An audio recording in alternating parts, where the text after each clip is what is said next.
मैं आप लोगों को बता देता हूं, ठीक है, हर किसी के नीट की प्रिपरेशन के 3 फेज होते हैं जब भी कोई बच्चा ड्रॉप करता है। पहला फेज कौन सा होता है? Momentum phase. जैसे आप बैच ज्वाइन करते हो, ओ सर जी मैंने सारी क्लासेस लेनी है, नोट्स बनाने हो, मैंने रिवाइज करना हो, मैंने टेस्ट देने, मैंने ये करना है, मैंने वो करना है, अगले साल रैंक 1 लेके आना है। उस बच्चे से अगर बोला जाए अगले साल रैंक 10, ना ना ना कैसी बातें कर रहे हो सर, ड्रॉप कर रहा हूं मैं, ठीक है। अब जैसे ही बैच शुरू हुए, कोई सा भी बैच 1.0, 2.0, 3.0, 4.0, 5.0, 6.0, कोई भी जैसे बैच स्टार्ट हुए, जैसे इस बैच के बारे में बात करूंगा मैं, एक्सपीरियंस है, ठीक है, हमें पता है, जैसे ही 2 महीने बीतेंगे मोमेंटम डाउन होना शुरू होगा, लोग रास्ते से हटना शुरू होंगे, क्लासेस लेना कम कर देंगे, फ्रीक्वेंसी कम हो जाएगी, अपने आप ही रिवाइज नहीं करके आएंगे, टेस्ट नहीं देंगे। ये वही टाइम है, ये वही टाइम है। दिस इज द टाइम जिसमें आप अपने मोमेंटम को अगर आपने बनाए रखा तो आप कईयों से आगे निकल जाएंगे, कईयों से आगे निकल जाएंगे। क्यों? क्योंकि ये समय है, ये समय है। इस समय बहुत सारे लोग जो है वो रेस से बाहर निकल जाते हैं। सर कब तक ये समय चलता रहेगा? ये समय चलेगा जी कम से कम जनवरी फरवरी तक। हाँ, जनवरी फरवरी तक ऐसे बैठ के रिलैक्स किया जाएगा, क्लासेस ऐसे बैठ के ली जाएंगी, कभी 2 क्लासेस ले ली, कभी 1 छोड़ दी, कभी 1 ले ली, 2 छोड़ दी, कभी तीनों ही नहीं ली, ऐसा चलता रहेगा। फिर जनवरी फरवरी में मम्मी पापा पूछेंगे बेटे टेस्ट दे रहा है, या किसी तरह से उन्हें पता चल जाएगा इसकी तैयारी ठीक नहीं चल रही, फिर मार पड़ेगी या डांट पड़ेगी, फिर ट्रैक पे आना शुरू होंगे। Track, the problem is that unfortunately I have to say, और गेम जो है लास्ट के कुछ महीनों में बेहतर करी जा सकती है, जीती या हारी नहीं जा सकती। फैक्ट यही है, फैक्ट यही है। हालांकि मैं भी अप्रैल में आके कहूंगा पूरी एफर्ट मारो, पूरी एफर्ट मारो, पूरी एफर्ट मारो, बट लास्ट के 1-2 महीने में गेम में नंबर बढ़ाए जा सकते हैं। किसी के 500 आ रहे हैं, वो 600 सवा 600 तक पहुंच सकता है, बट किसी के 100 आ रहे हैं एग्जाम से 1 महीने पहले, और वो कहते पेपर में मैं 650 ले आया था। झूठ बोल रहा भाई, वो झूठ बोल रहा, मैं बता रहा हूं आपको, ठीक है। फाइट मारो यार, सबसे पहले एटीट्यूड रखो फाइट मारने का। Those who do not have the attitude कि यार कुछ करना ही नहीं है, बिल्कुल पकी पकाई परोसी हुई, बस मुंह और भात खानी भी नहीं अपने हाथ से, सर मैंने मुंह खोल लिया, सर मेरे मुंह में डाल दो आगे बुर्की। भैया ऐसे डॉक्टर नहीं बनेंगे आप, नहीं बनेंगे, ठीक है। सोचो, कुछ अपने बारे में सोचो, कुछ अपने पेरेंट्स के बारे में सोचो। त्याग एक जाने को तो करना ही पड़ेगा। अगर मैं, मेरे जो रिलेटिव्स हैं जिनसे मैं कॉन्टिन्यूसली बात करता रहता हूं, दोस्त जिनके बच्चे अभी जो है यंग हैं, दे हैव द एबिलिटी, मैं उनको भी कह चुका हूं, बहुत बार अपने रिलेटिव्स को भी कह चुका हूं कि अगर आप सोच रहे हैं कि आपका फॉर्च्यून चेंज कर लेंगे, किसी का बिजनेस अच्छा नहीं चल रहा, वो सोच रहा है जी मैं बिजनेस में थोड़ा सा मेरा जो लॉस हुआ है वो रिकवर हो जाएगा, मेरा फॉर्च्यून चेंज हो जाएगा, मैं उनके मुंह पे कह देता हूं आप अपना फॉर्च्यून चेंज कर ही नहीं सकते।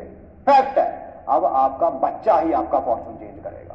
और अगर बच्चा निकम्मा निकल गया ना तो ये फिर आगे पूरा एक, क्योंकि यार जिस आदमी की एज 40, 50, 55, 60 साल हो चुकी है, उसका फॉर्च्यून नहीं चेंज हो सकता, ये फैक्ट है, ठीक है। उसका फॉर्च्यून चेंज करने में नेक्स्ट जनरेशन में ही किसी को कुछ करना पड़ेगा, चाहे वो बिजनेस टाइकून बने, चाहे कोई नीट करे, कोई आईआईटी करे, कोई सीए करे, कोई और अच्छा काम करे, कोई बहुत अच्छा बिजनेस करे। जरूरी नहीं है कि बस नीट और आईआईटी ही है करने के लिए दुनिया में, बट करेगी नेक्स्ट जनरेशन ही।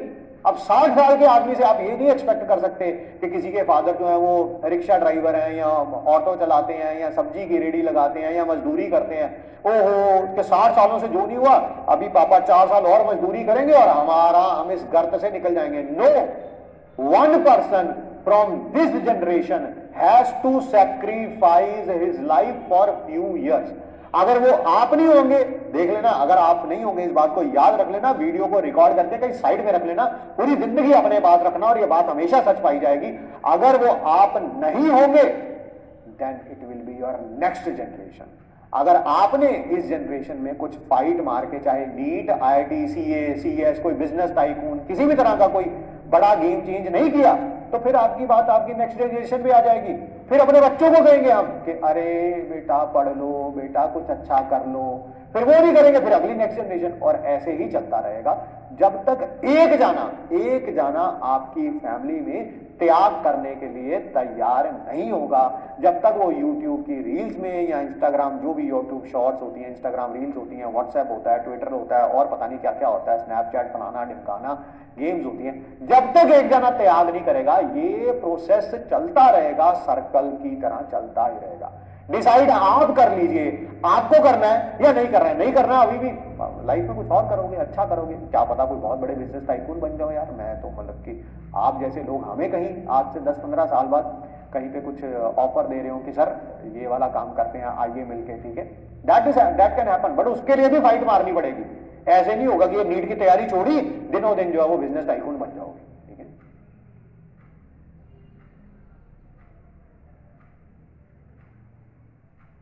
थोड़ा अपने अंदर लाओ यार, थोड़ा। कुछ बच्चों को बोल रहा हूँ, बहुत इस बैच में बहुत अच्छे अच्छे बच्चे भी हैं, I agree with it completely, but there are few those who are not ready, not ready, मतलब कि कुछ करने के लिए तैयार नहीं है यार। मैं मतलब कि मैं उनको पुश मारता हूँ, वो आगे जाने के बजाय ऐसे पीछे पीछे मुझे पुश मारते हैं कि चल पीछे चल, चल पीछे चल, चल पीछे चल, ठीक है।